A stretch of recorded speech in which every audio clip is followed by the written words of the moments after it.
Siapa yang dalam 3 hari ini belajar sesuatu yang bermanfaat? Angkat tangan katakan saya. Tepuk tangannya sangat meriah untuk Bapak Ibu dan untuk pembicara-pembicara.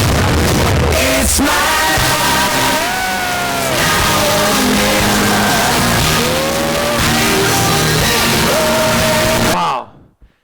Saya share Bapak Ibu tentang satu yang namanya level consciousness. Level apa? Ada orang-orang tertentu Bapak Ibu yang di dalam bisnis mereka mempunyai level kesadaran yang lebih dibanding orang lain.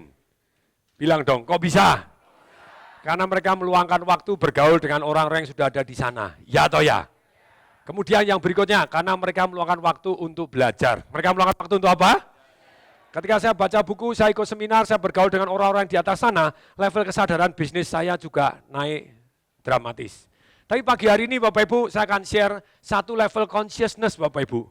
Tentang satu pemahaman yang namanya kasih sayang. Boleh? Boleh Bapak Ibu? Karena this morning, I cry Bapak Ibu, dan saya merasa bahwa ini adalah salah satu yang menyentuh hati saya. Saya mau share kepada Bapak Ibu, ada satu orang, Muslim Bapak Ibu, anaknya pengantar pizza. Dan anaknya dirampok, dibunuh. Padahal pizza itu berapa sih? Duitnya berapa? Di Amerika sana Bapak Ibu. Setelah 2 tahun akhirnya ketangkap yang bunuh, papanya dihadirkan,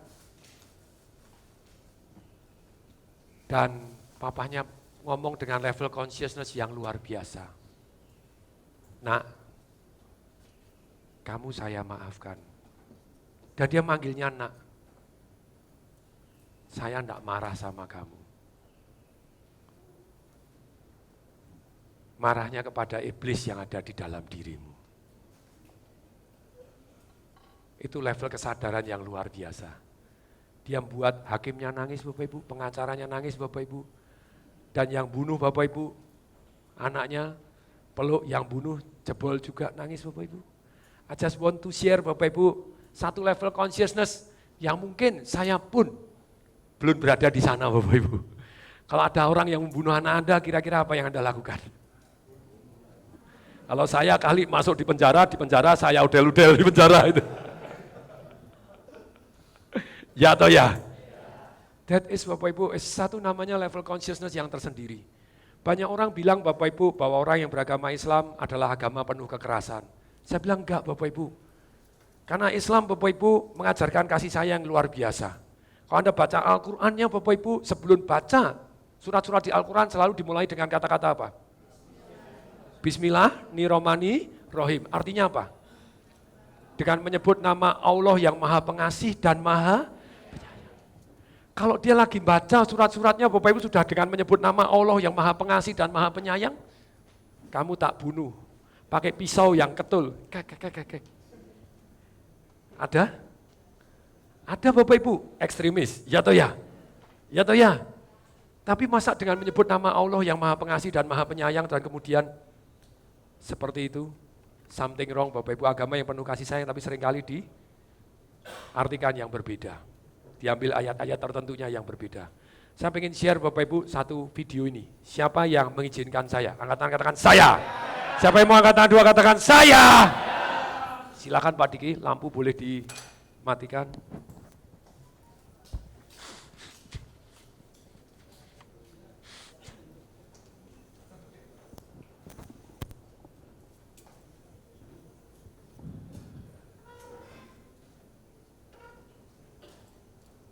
Ini true story Bapak Ibu, and truly true story.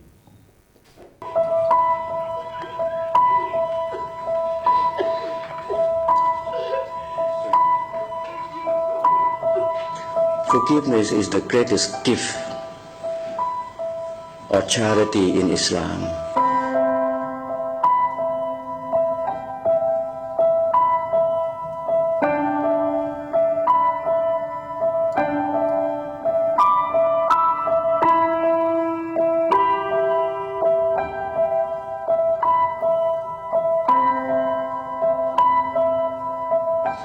I forgive you on behalf of Salahuddin and his mother. I feel so sad for you that you have to be in this situation. If Salahuddin were to be here, alive, he will forgive you. That's the way he was.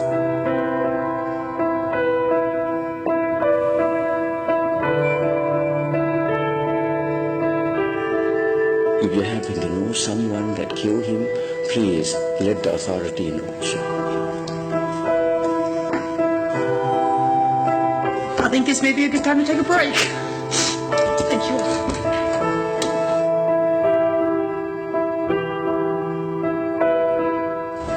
This doesn't make it. What I think is very forgiveness.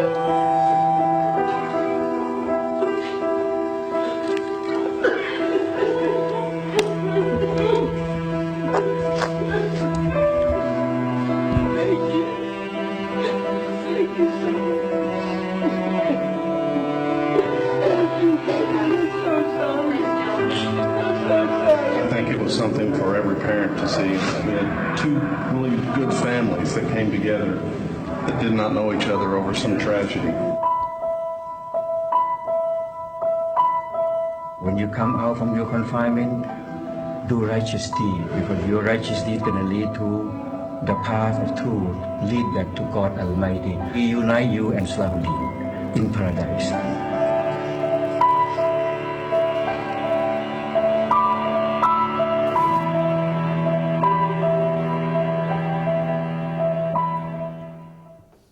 Siapa yang mau dapat video ini dan cerita detailnya? Ada yang mau?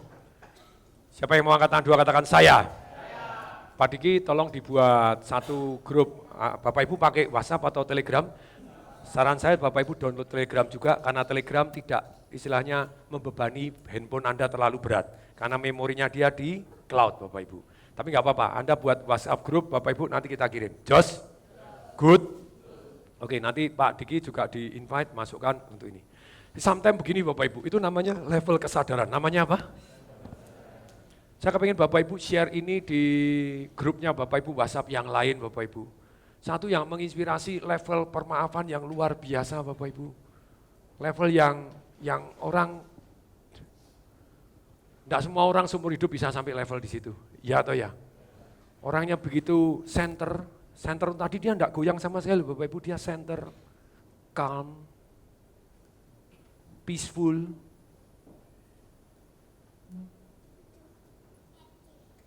sangat-sangat damai Bapak Ibu, dan memaafkan luar biasa di dalam hatinya. Siapa yang tadi merasakan bahwa beliau sungguh-sungguh more than 100% Bapak Ibu? Siapa yang merasa seperti itu? That's level consciousness yang beda Bapak Ibu, level kesadaran. Nah, hari ini Bapak Ibu, Pak Diki kapan selesaikan ini nanti WhatsApp group boleh nanti dikirim, kemudian kirim aja. Sometimes Bapak Ibu kita menyebarkan namanya consciousness yang rendah. Di Indonesia itu rata-rata energinya 150 Bapak Ibu. Kalau 150 Ibu Bapak Ibu agresif Bapak Ibu, agresi. Manusia kadang agresi. Level 50 Bapak Ibu fear, Anda takut Bapak Ibu. Jadi ketika Anda sampai level ini more than 600 Bapak Ibu, levelnya dia Bapak Ibu. Peaceful, calm, love, grace, Bapak Ibu penuh berkat. Anda lihat orangnya aja different sekali tadi. Truly different energi, dia energinya some peaceful. Dia ngomong pun Anda bisa merasakan energinya dia, ya atau ya? Saya harapkan Bapak Ibu hari ini betul-betul dapat pencerahan dari video ini. Amin. Oke. Sekarang kita lanjut. Tarik nafas panjang-panjang dulu semua. Pelan-pelan. Saya cepat. Mari Ibu dulu dari kursi Anda, Bapak Ibu.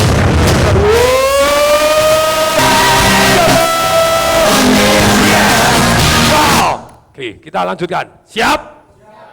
Saya share Bapak Ibu tentang income. Tentang apa? Why income dari bisnis Bapak Ibu much better daripada Anda jadi karyawan. Siapa yang pengen tahu? Angkat tangan katakan saya. Kalau Anda sebagai karyawan Bapak Ibu, Anda kena pajak langsung. Perhatikan Bapak Ibu. Pajaknya berapa persen? Kalau ada yang pajak, ada yang bisa pajak atau tahu pajak?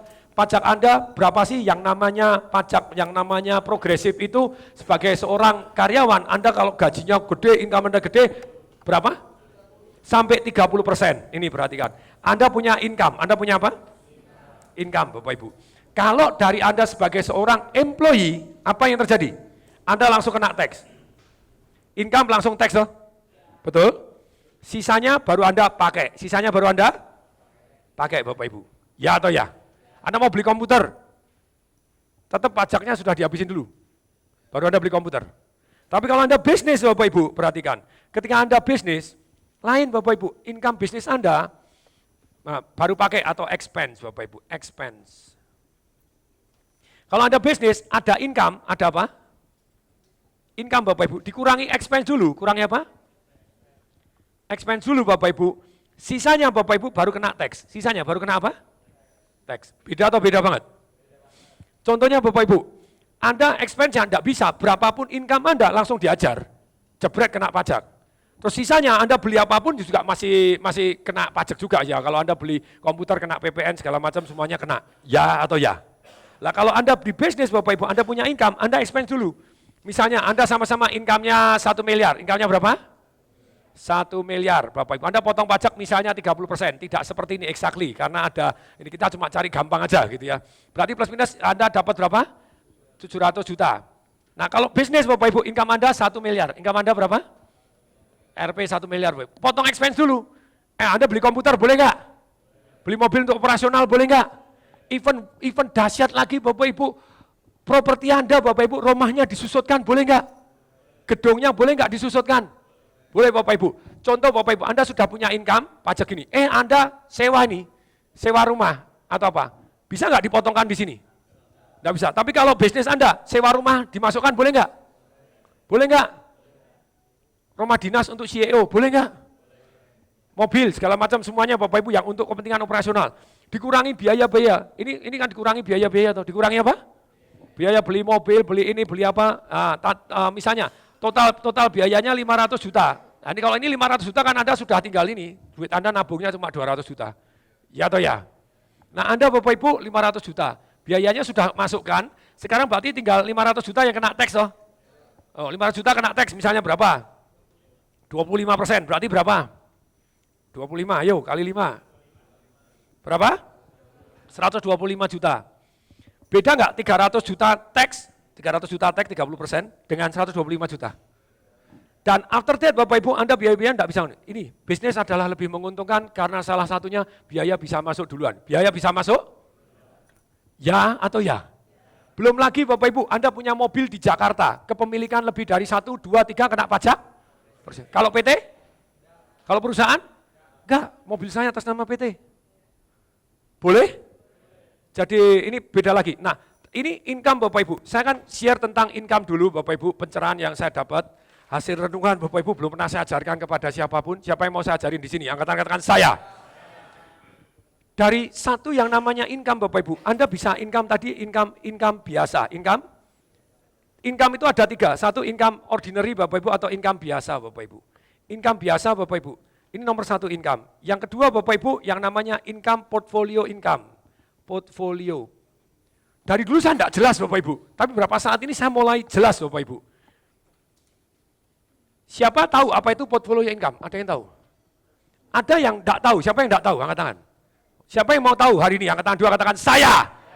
Saya akan share Bapak Ibu, portfolio income itu adalah Anda punya portfolio, punya harta Anda berapapun, itu kalau naik, itu berarti income tanpa disadarin atau portfolio income. Anda punya sahamnya naik, berarti kan ada income toh yang tidak disadarin. Anda punya propertinya naik toh, berarti tidak disadarin Bapak Ibu. Nih Bapak Ibu. Nah itu namanya portfolio income adalah datang dari capital gain. Sekali lagi, datang dari, siapa yang mulai sekarang cukup jelas, angkat tangan katakan saya. Nah ini Bapak Ibu, ini adalah active income, adalah apa? Anda kerja baru dapat income, ya atau ya? Kalau ini passive income, portfolio income. Oke, kita lanjut lagi. Yang ketiga Bapak Ibu, ini passive income yang dalam arti cash flow, Bapak. Passive income. Nah, ini passive income. Kalau ini kan capital gain, ini apa? Capital gain. Gain Bapak Ibu. Kalau ini dari cash flow-nya, dari apa? Cash flow yang mengalir dari passive income. Dari passive? Perhatikan baik-baik Bapak Ibu. Kalau Anda income biasa, active income, pajak paling besar Anda adalah untuk orang menengah ke bawah. Sorry ngomong. Kalau Anda semakin kaya, pajaknya semakin kecil. Bilang, kok bisa? Karena pemerintah itu mengenakan pajak adalah untuk program-program yang ceritanya tidak mendukung pemerintah. Kalau programnya mendukung pemerintah, pajaknya akan dimurahin. Pemerintah tentu saja mendukung orang-orang yang supaya buka usaha, buka lapangan pekerjaan. Ya atau ya? Kalau dia dipajakin gede, dia tidak mau Bapak Ibu buka usaha, tidak mau seperti ini. Yang terjadi Bapak Ibu lapangan pekerjaan berkurang. Kalau lapangan pekerjaan berkurang, negara juga susah. Tapi kalau Anda hanya mau kerja doang, kerja ikut orang, kerja terima gaji, Anda kayaknya susah. Karena Anda tidak punya portfolio income. Misalnya contoh gampang, nilai perusahaannya naik, apakah Anda ikut hartanya naik sebagai karyawan? Paling naik gaji saiprit. Anda ngambil MBA Bapak Ibu, bayar 150 juta, saya ulangi, bayar berapa? Bisa lebih? Pertanyaan saya Bapak Ibu, Anda setelah masuk, income mana yang naik? Harga diri aja, saya MBA, doktor, PhD, ya toh ya? Makanya Bapak Ibu, saya baca dari Robert Kiyosaki, orang tuanya dia 2, sebenarnya 7 Bapak Ibu, dia ambil jadi 2, gampang aja. Orang tua aslinya miskin Bapak Ibu, dia adalah orang sekolahan. Dia bilang kalau dapat gelar harus dari Stanford, makanya dia dapat gelar dari Stanford, dari doktor, dari PhD Bapak Ibu, bahkan jadi kepala sekolah Bapak Ibu, profesor doktor orang tuanya asli Robert Kiyosaki, jadi kepala dinas pendidikan di Hawaii. Nah, tapi itu semuanya aktif income dan dia adalah orang sekolahan. Tapi papanya yang kaya adalah orang seminar. Orang apa? Bedanya apa? Perhatiin baik-baik Bapak Ibu. Anda ikut Property Rich Revolution saya 5 hari. Anda bisa dapat duit miliar-miliaran, ya atau ya? Anda tahu persis, oh saya properti saya keren, dahsyat, luar biasa, tanpa duit bisa dapat duit? Betul. Nah tapi sekarang Bapak Ibu, saya akan ulangi sedikit tentang properti supaya Bapak Ibu tahu bagaimana paradigma dan portfolio income Anda dari properti, kena pajaknya berapa? Perhatiin baik-baik. Hari ini misalnya pemerintah Bapak Ibu, ngasih satu yang namanya untuk RSS, apa? Anda disubsidi. Nah, setiap ada subsidi teks atau teks yang dikurangi atau teks istilahnya pengampunan atau itu adalah satu peluang yang luar biasa di sana. Berarti pemerintah lagi mau genjot RSS, ya toh ya? Ya toh ya? Untuk mengurangi deadlock orang-orang yang kurang rumah. Untuk itu kalau Anda terjun di sana, you can make so much money kalau Bapak Ibu tahu. Karena di sana ada banyak pengampunan. Setiap ada pengampunan teks atau teks yang segala macam, kalau ada yang gini gampang. Kalau teks dinaikkan, kalau apa? Otomatis dia sedang ngerem.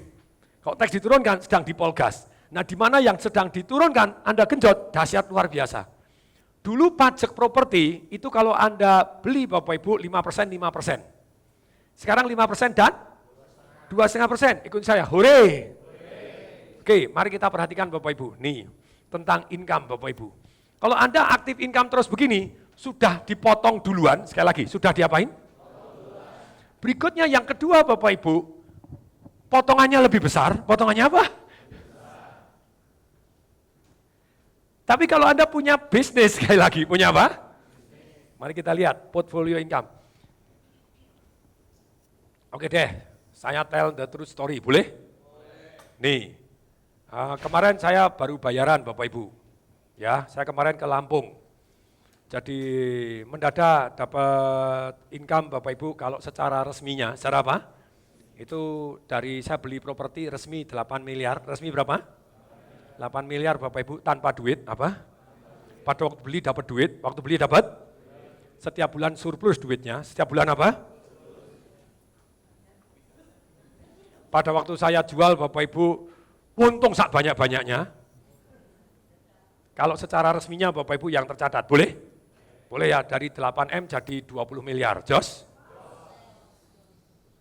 Berarti untung 12 miliar, 1 bulan dapat 1 miliar Bapak Ibu karena baru 11 bulan, baru apa? Banyak orang Bapak Ibu level consciousness-nya, balik lagi. Ada yang mana ada beli properti tidak pakai duit, pada waktu beli dapat duit, setiap bulan ngantongi duit, pada waktu jual duit banyak banget, itu level consciousness, ya toh ya? Karena enggak tahu ilmunya, enggak ngerti Bapak Ibu, mosok yang benar. Kayak tadi saya cerita tentang Pak Diki, tentang video ini, bilang, loh itu serius loh, kejadian serius loh. Karena waktu saya kirim ke Pak Diki, baru ceritanya yang masuk, tapi videonya belum ada. Vian, masih ingat saya ketemu dengan satu orang yang Profesor Richard? Masih ingat? Terus muridnya datang, dia bilang, Bapak ngelakukan apa? Saya ngasih training apa? Ini, termasuk train for firework. Firework, work on batu bara atau work on coal, hot coal atau fire. Saya tunjukin fotonya Bapak Ibu. Bisa tunjukin fotonya, wajahnya begini. Ada videonya enggak? Perhatiin ekspresinya. Berarti dia enggak percaya, ya atau ya? Siapa yang di sini sudah ikut train for firework trainer saya? Anda lewat di atas api atau lewat di atas api sungguhan? Benar atau benar? Rekayasa atau enggak? Real api atau api sungguh? Nih Bapak Ibu, panas juga, ya atau ya? Tak lo api yang enggak panas di mana gitu ya? Baik-baik, menarik. Tapi level consciousness Bapak Ibu, orang mana ada? Jadi Bapak Ibu ketika Anda tidak meluangkan waktu untuk belajar, melihat, membuktikan sendiri, nah tapi susah ngomong Bapak Ibu, makanya dikatakan Bapak Ibu, berbahagialah Anda yang tidak melihat tapi percaya kan itu ya. Betul? Apinya enggak usah di jalan, makanya jalan. Apinya dilihat, ya tetap enggak apa-apa ya. I don't like Bapak Ibu orang-orang yang mengatakan mind over the matters. Mind over the matters hanya untuk awal Bapak Ibu, membuat Anda jadi berani. Kalau Anda bisa, Anda yakin bisa, maka bisa, yes. Tapi sebetulnya enggak bisa Anda melanggar hukum alam ciptaan Tuhan. Hukum alam ciptaan? Tuhan. Hukum alam ciptaannya siapa? Tuhan Bapak Ibu. Bilang kok bisa? Ayo. Perhatikan baik-baik Bapak Ibu. Nih, saya beli misalnya 8M tadi Bapak Ibu. Valuasi Bapak Ibu, oke ini yang resmi, oke? Yang apa? Karena harus resmi, karena harus, kan urusannya teks berarti resmi, ya atau ya? Ya atau ya? Sekarang Bapak Ibu, misalnya Bapak Ibu, nih 8M, terus kemudian ternyata valuasi di bank, pakai appraisal, sekali lagi, pakai apa? Itu dihargai Bapak Ibu 26 miliar, berapa? Berarti murah atau murah banget? Oke, kita utang di bank, ini true story Bapak Ibu, utang di bank, di BCA Bapak Ibu, dapat Bapak Ibu 20 miliar, dapat berapa? Kalau Anda ngomong lah ini plus minus itu ya, plus minus angka boleh plus minus, tapi ini kita yang tercatat resmi gitu ya, tercatat resmi. Sekali lagi, 8 miliar Anda dapat utang 20 miliar, surplus berapa? 12 miliar, good atau good banget? Oke, lah kok bisa surplus? Ini waktu beli surplus loh. Nah 12 miliarnya Bapak Ibu bagi hasil Bapak Ibu dengan orang jaminan solid. Misalnya kemarin Ibu Wahyu, Ibu apa? Ibu Wahyu bisa dalam waktu berapa bulan untung berapa persen? 30-40% 2 bulan, 1 bulan 15%. Bagi hasil dengan saya, mau Bu, separuhan, oke? Saya yang modalin. Saya punya duit nih 12 miliar nganggur.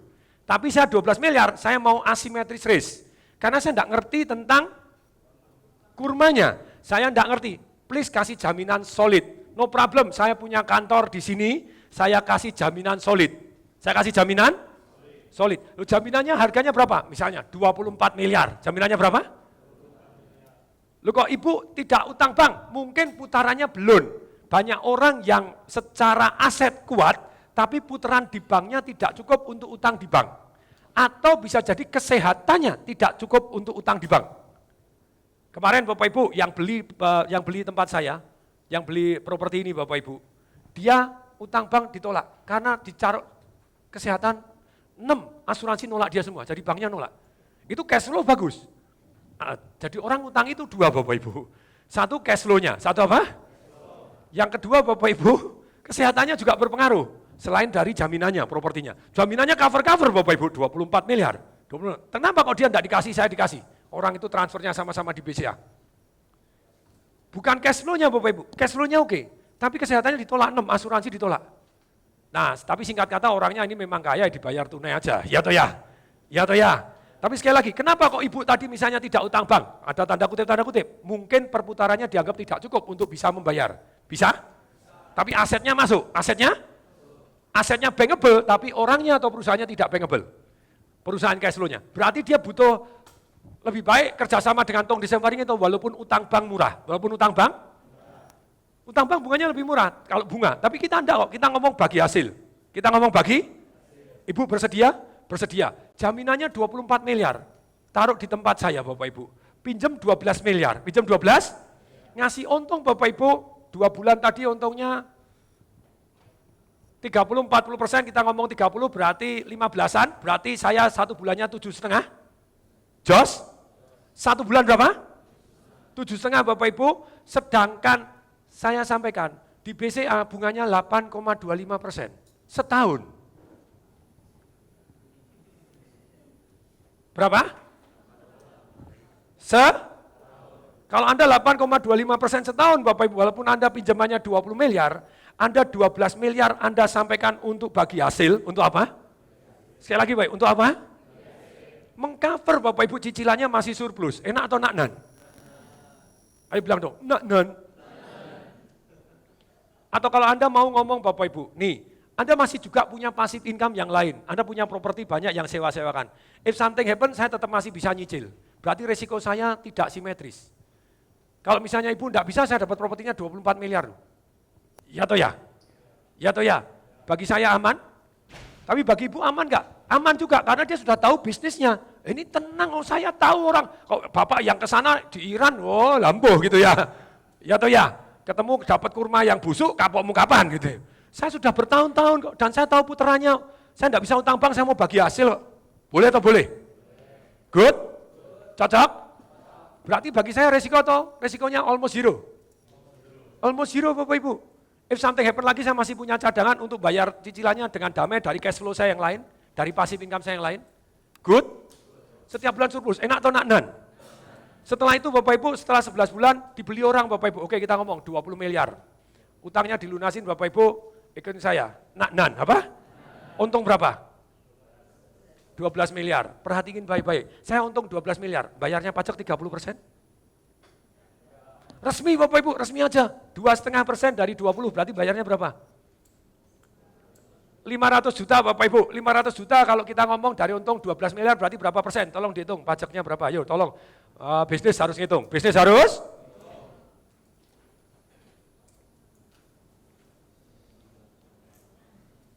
Dan final, sekali lagi, dan apa? Dan apa? Final Bapak Ibu. Kalau Anda bilang 10 miliar Bapak Ibu, 500 juta Bapak Ibu, pajak Anda berarti hanya 5%. Ya atau ya? Kalau 10% kan pajaknya berarti 1 miliar Bapak Ibu kalau 10 miliar. Berarti itu di bawah 5%. Berapa? 4,17% final. Itu saya, apa? Maksudnya begitu income jadi milik saya tidak perlu bayar pajak progresif lagi sampai 30%. Dahsyat atau dahsyat banget? This called level consciousness. Level apa? Ketika Anda punya ilmunya Bapak Ibu, Anda punya pengetahuannya, dan Anda punya, gini Bapak Ibu. Bisnis Bapak Ibu, tidak semua bisnis sama resikonya. Sekali lagi, kemarin sudah belajar. Ya atau ya? Kalau Anda di awal-awal, Anda masih muda, mau ngambil, kalau saran saya sih, banyak orang, Pak masih muda berisiko boleh nggak? Silahkan.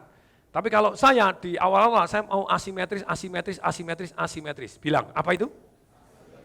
Jadi resikonya boleh kata 0, tapi kemungkinan berhasilnya jauh lebih tinggi. Bilang, kok bisa? Ayo bilang, kok bisa? Aduh Bapak Ibu, siapa yang sudah ikut Property Risk Revolution saya? Angkat tangan. Oke, siapa yang belum? Angkat tangan. Siapa yang mau ikut Property Risk Revolution saya? Angkat tangan, katakan saya.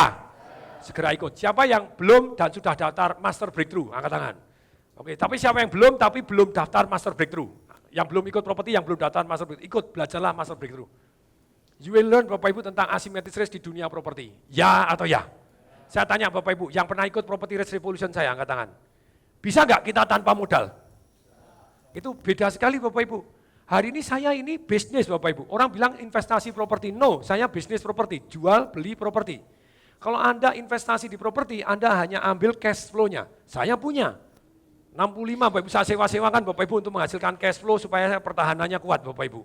Tetapi Bapak Ibu, more than that, saya juga punya properti yang beli, saya jual, beli, saya perbagi, saya jual, beli, saya coupling, saya jual. Termasuk ini Bapak Ibu, saya jual. Saya? Enak? Sekali lagi, apa enak banget? Enak banget. Nah, bisnis resikonya kecil Bapak Ibu. Nih, saya akan ceritakan dulu Bapak Ibu. Siap? Bisnis resikonya kecil, itu ketika Anda punya. Tentu saja Bapak Ibu. Siapa yang langsung paling kecil Bapak Ibu? Risikonya zero. Siapa yang pengen tahu? Angkat-angkat saya. Tadi versi canggihnya, saya risikonya almost zero Bapak Ibu. Utang tidak pakai duit Bapak Ibu. Dapat duit dari bank surplus Bapak Ibu. Cicilannya Bapak Ibu dibayarin orang. Ikutin saya. Naknan. Terus pada waktu jual saya yang dapat keuntungan. Enak atau enak banget? Mau dilihat wajah bahagia Bapak Ibu.